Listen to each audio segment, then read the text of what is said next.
Welcome back to Literati Press Bookshop. My name is Charles Martin. I am going to be reading Alberto Urrea's Into the Beautiful North. He is a fantastic writer, and if you want to read fiction set in the US-Mexico border and about the plight of migrants, and this is one of the guys that you need to be reading, one of the writers that is really doing fantastic work. And what I really love about this particular book is that it is focused on a small band of teenagers who are all just so lovable. You just adore each and every one of them. But this journey north into the US is going to be hard. Bad things are going to happen, so the stakes are higher than they would be in just some lame action movie or horror flick where you just have no emotional buy-in with any of the characters. So whenever things go awry, you're just like, whatever.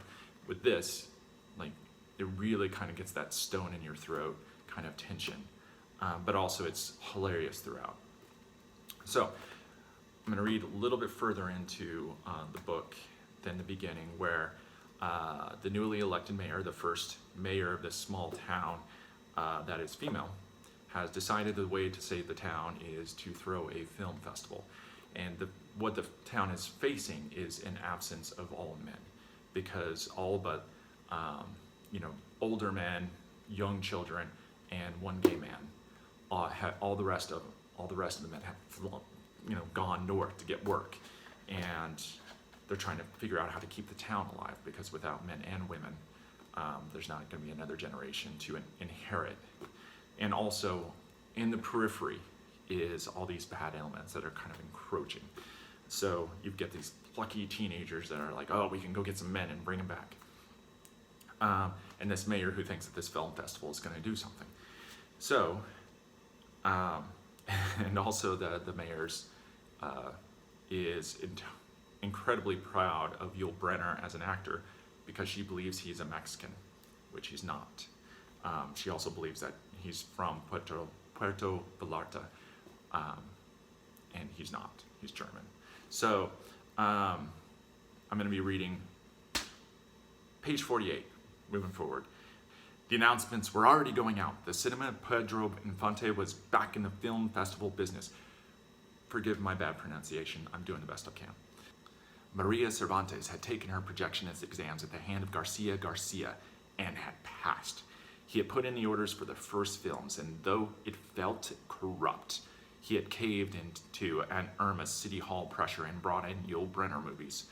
Of course, Garcia was Mexico's #1 Steve McQueen fan, and indeed he would have shown Baby the Rain Must Fall every week if he could have.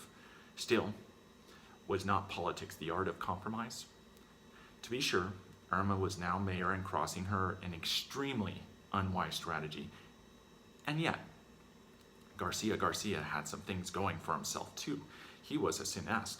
He knew of Orson Welles and Bela Lugosi and Zeppo Marx, and he knew there were ways to insert a Steve McQueen in a Yul Brynner film fest.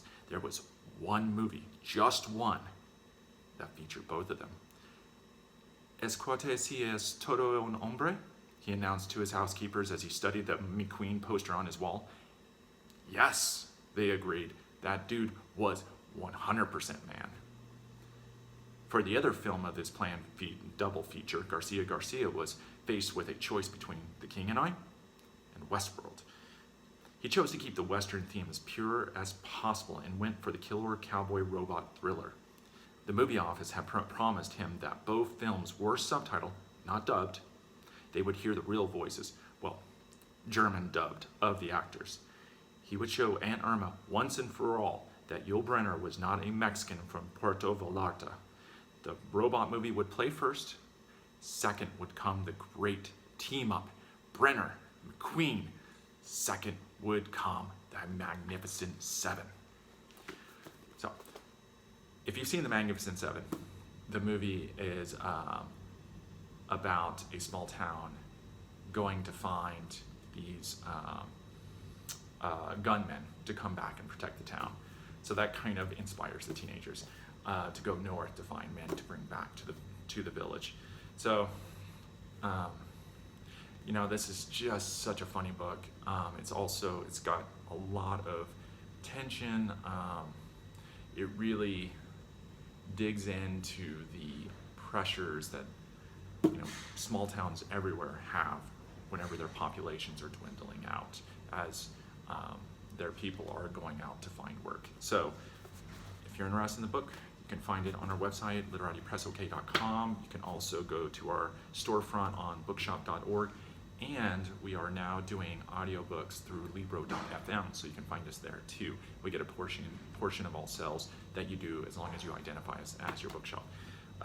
Feel free to message me at Literati Press, or you can email Charles at literatipressok.com with any questions or orders or what have you. Thank you so much.